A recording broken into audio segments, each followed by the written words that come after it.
markii halkaa maraysay ayaa waxaa soo galay ninka la yidhaahdo magaciisa maxamed xaashi dhamac waa gaariye oo wakhtigaa burco joogay.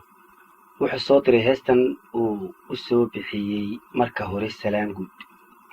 wuxuu yidhi marka hore salaanguud rabbi sayma kaahay, marka xiga sabeenii midihaysi sidatee, saddexdii hadhee dhalay jees sabooli maaloo ku sangaaguroodaa xalay socota baahani marti ugu safteenoo mid siniin lahayd baa dogob loogu solayoo ninba waax la siiyee laba saaka joogee saaxiibma nabad baa.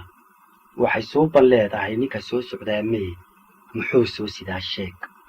saaxiib hadraawow duurkiiyo sarmaantii saaciyo ugbaadkii sogsogtiiyo galoolkii diir lagu sallidaybaa laamiisa riigtoo waa soobir caawe dariseeta weeyow samaydaaban shidan laa sahankaan u diraye sannadahan maqnaabaa saka laygu sheegee adaa soo jireenee ma sug baad i leedahay. malaa suuban maqashee way siiban tahayoo weli waa sideedii.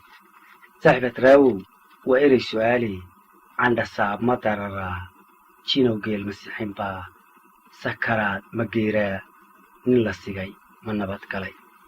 adoo deercad soofshoo sako lagugu leeyahay suuradaha ka baadhoo maqaarsaar ma bixin layd.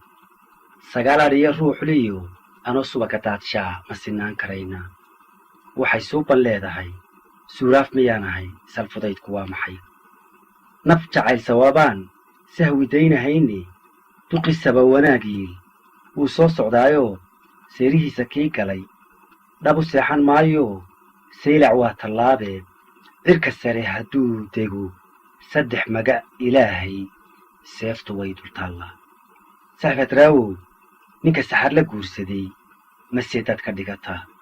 waxay suuban leedahay ninka maydka sarayow damqan maysa saantuye waxa iga sargooye ah hadda saaqi waa fool anigow si tiriyoo saadan buu ku buuxaa. intaa waranka sooyaan ha iska samay la'aadee saaxiib ma nabad baa.